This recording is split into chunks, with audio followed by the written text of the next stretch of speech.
আমার নূর নবী মুহাম্মদ সাল্লাল্লাহু আলাইহি সাল্লাম হায়াতুন নবী। এক শ্রেণীর জাহেলরা আছে না, কয় যে নবী মরেনি, নবী হলো জিন্দা নবী, হায়াতুন নবী। আল্লাহ বলছেন সূরা জুমারের 30 নম্বর আয়াতে, ইন্নাকা মাইয়িতু ওয়া ইন্নাহুম মাইয়িতুন। হে নবী, আপনিও মারা যাবেন, তারাও মারা যাবে। আপনার মৃত্যু হবে, তাদেরও মৃত্যু হবে।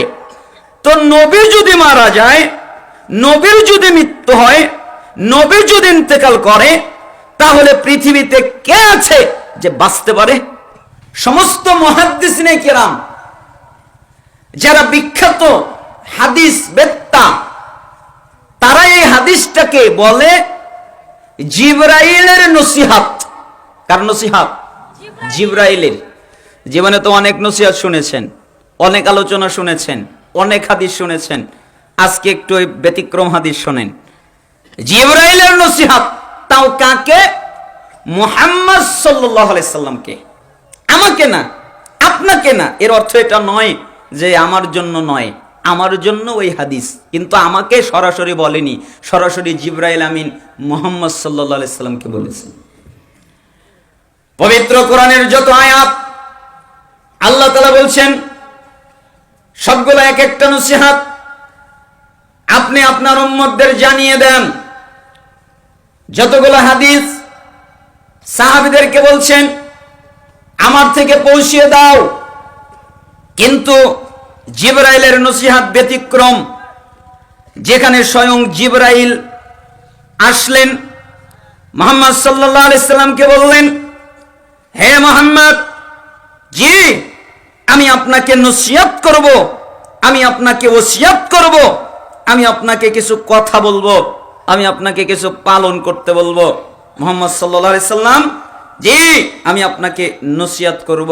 বলেন, ইয়া মুহাম্মদ, হে মুহাম্মদ, আপনি লক্ষ্য করেন, আপনি শোনেন, ইসমা শিতা ফা ইন্নাকা মাইয়িতুন। যতদিন খুশি আপনি জীবন যাপন করেন, কোনো নিষেধাজ্ঞা নেই, কিন্তু মনে রাখেন আপনি মারা যাবেন। বাক্য দেখলেন? আপনি মারা যাবেন। হে নবী, আপনার মৃত্যু হবে। পৃথিবীতে সবচেয়ে দামি, সবচেয়ে মর্যাদাবান, সবচেয়ে সম্মানিত রাসূল, তাকে বলছেন আপনি যতদিন খুশি জীবন যাপন করেন, নিষেধাজ্ঞা নেই, কিন্তু মনে রাখেন আপনি মারা যাবেন। আপনার মৃত্যু হবে, আপনি মরবেন। এক শ্রেণীর জাহেলরা আছে না, কয় যে নবী মরেনি, নবী হলো জিন্দা নবী, হায়াতুন নবী। আল্লাহ বলছেন সূরা জুমারের 30 নম্বর আয়াতে, ইন্নাকা মাইয়িতু ওয়া ইন্নাহুম মাইয়িতুন। হে নবী, আপনিও মারা যাবেন, তারাও মারা যাবে। আপনার মৃত্যু হবে, তাদেরও মৃত্যু হবে। তো নবী যদি মারা যায়, নবীর যদি মৃত্যু হয়, নবী যদি ইন্তেকাল করে, তাহলে পৃথিবীতে কে আছে যে বাঁচতে পারে? সবচেয়ে দামি রাসূল, আল্লাহর সবচেয়ে প্রিয় বান্দা মুহাম্মদ সাল্লাল্লাহু আলাইহি সাল্লাম, তার বাঁচার অনুমতি নেই। যদিও বা তাকে বলা হয়েছিল দুনিয়ায় থাকবেন না, আমার কাছে চলে আসবেন, তিনি আল্লাহর সাক্ষাৎকে প্রাধান্য দিয়েছিলেন, তারপরেও তার মৃত্যু হয়েছে। তার মানে নবী আপনি মারা যাবেন, তারাও মারা যাবে। পৃথিবীর সবচেয়ে সত্য, সবচেয়ে বাস্তব, সবচেয়ে যুক্তিসঙ্গত কথা একটা, তার মধ্যে এটা হচ্ছে মৃত্যু। ঠিক না?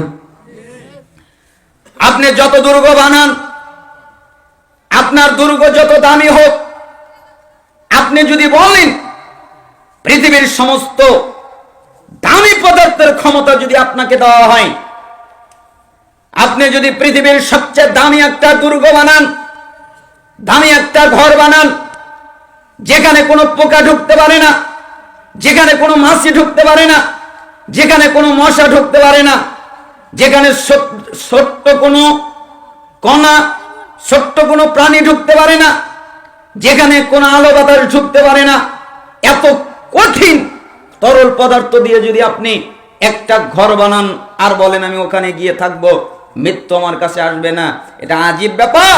পৃথিবীর সবকে